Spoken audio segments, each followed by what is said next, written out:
What is good, YouTube? It is your boy Anime Devil Hunter, and today I will be reviewing chapter 3 of Choujin X. I honestly want to say this is the chapter that everybody wished for chapter 2. This chapter was absolutely phenomenal. Like, I enjoyed every moment of this chapter, and man, Shuishida, you're gonna be onto some great things. Now, this being said, before I get into today's review, I just want to say, if you are new to this channel, please hit that like button if you happen to enjoy the video, and subscribe for more content. Now, here on this channel, I cover all sorts of content: weekly reviews, character explain videos, ability explain videos, and that ranges from several series, from One Piece to Jujutsu Kaisen to Tokyo Revengers to Choujin X whenever a chapter comes out, to Chainsaw Man to Demon Slayer, to you name it. So all you gotta do, like I said, is hit the subscribe button, drop a like, and turn on post notifications. That's all you gotta do to receive all that awesome stuff. Now, with that being said, we are about to get straight into today's review. Now, usually I do write down some notes or like a script, and I usually read that script off my phone, but today I'm gonna go off the dome. Now let's begin. So this chapter, we dive into Tokyo. We see how he's feeling and stuff, what's going on with him, how his life been since he turned into a Choujin, and it's absolutely been terrible. This chapter, what I love about this chapter is it gives us everything. It gives us emotion, it gives us mystery, it gives us frustration, it gives us all of that into one chapter, which was quite brilliant. This has to be the best chapter of Choujin X so far, even though it's only been 3 chapters. Nevertheless, but this chapter was amazing. So we begin the chapter off with Tokyo and Asuma. So right after they finish fighting that guy who has some crazy Luffy like abilities, Tokyo takes Asuma to the hospital. At least he tries to take him to the hospital, but they end up falling on the ground. When they fall on the ground, Asuma ends up looking at Tokyo's face, and he realizes that his face is exactly like a vulture. Like, he has a beak on his face, and he's become a Choujin basically. And Asuma realized, like, this is crazy. There's no way Tokyo could take him to the hospital. So Asuma quickly brushed that off and said, yo bro, just get out of here. I'll go into the hospital by myself. I'm fine. And Tokyo, of course, Tokyo, he's still the same person. He still feels like that he has to help Asuma, like, because Asuma's always doing everything. He still feels like he's a burden. So he's like, no, come on, let me take you to the hospital. This is the least I can do for you.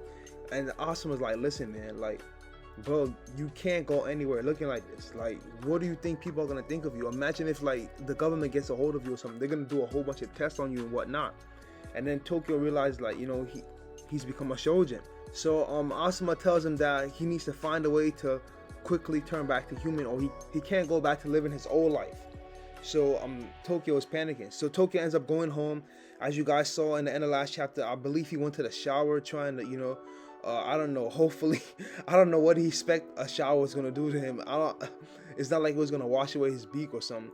But anyways, I guess eventually he got out the shower, he stepped back to his room, and it's morning time now. So it's morning and Tokyo is still a Choujin, but he doesn't leave his room.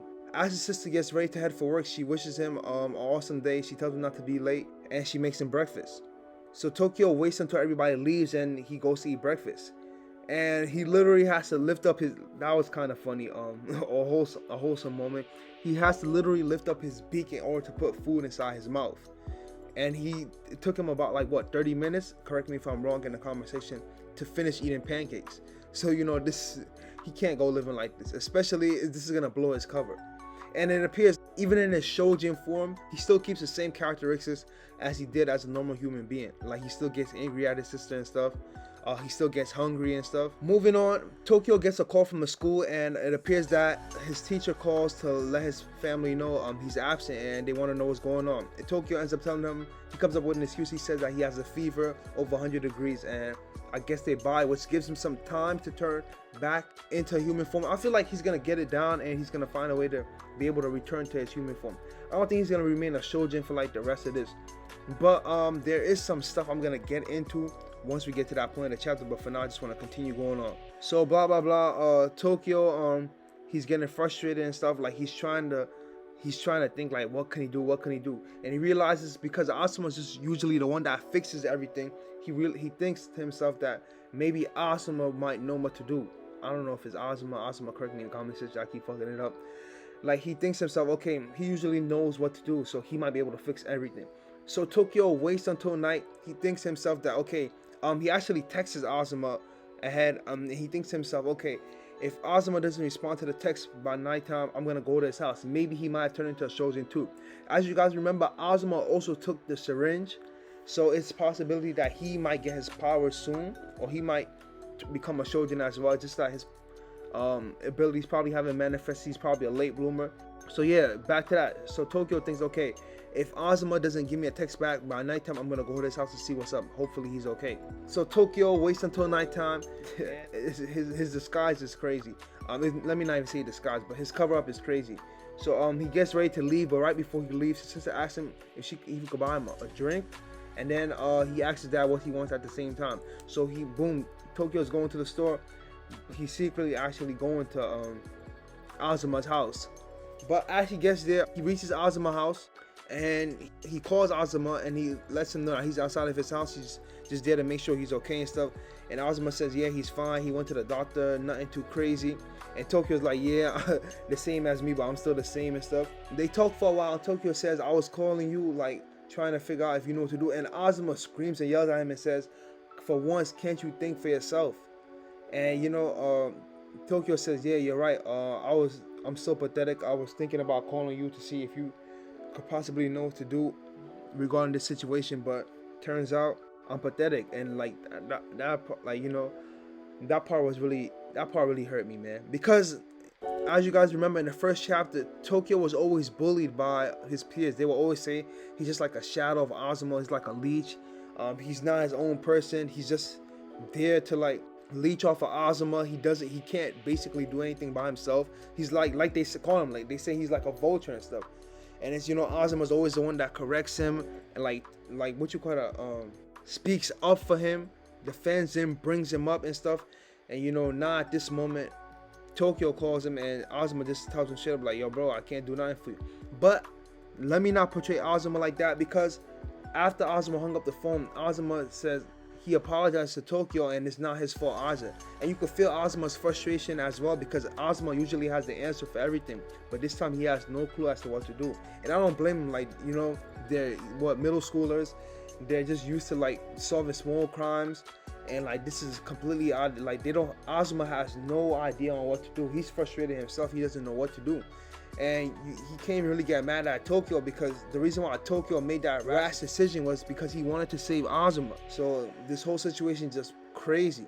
I really hope Tokyo finds a way to turn back to normal human form, and hopefully he is. As for Azuma's Choujin powers, I feel like they're gonna manifest at a point sometime during like the middle of the story, hopefully. I don't think he's gonna remain Choujin-less. But moving on. So later on, we jump back to the guy who looks like Luffy on drugs. And he's currently being interrogated by some dude in the mask. And originally I thought that dude in the mask, I thought that was his actual face. But yeah, so the dude in the mask is asking him, okay, what happened to the other 2 syringes? I originally gave you 3 syringes. What happened to the other 2? Okay, and the dude's like, okay, the Luffy dude on drugs is like, 2 high schoolers, middle schoolers, kids took the syringes. And the dude's like, okay, but who are they? The Luffy dude on drugs, this is probably has to be like the second best part of the chapter. The Luffy dude on drugs says, okay, I already ended up killing 2 of my men. I'm not about to give you the name of those other 2. Like, I refuse to like stoop down any lower. And then the dude with the mask says, okay, bet. And then he cuts his head off. And then the dude in the mask says, okay, a beak and a mask.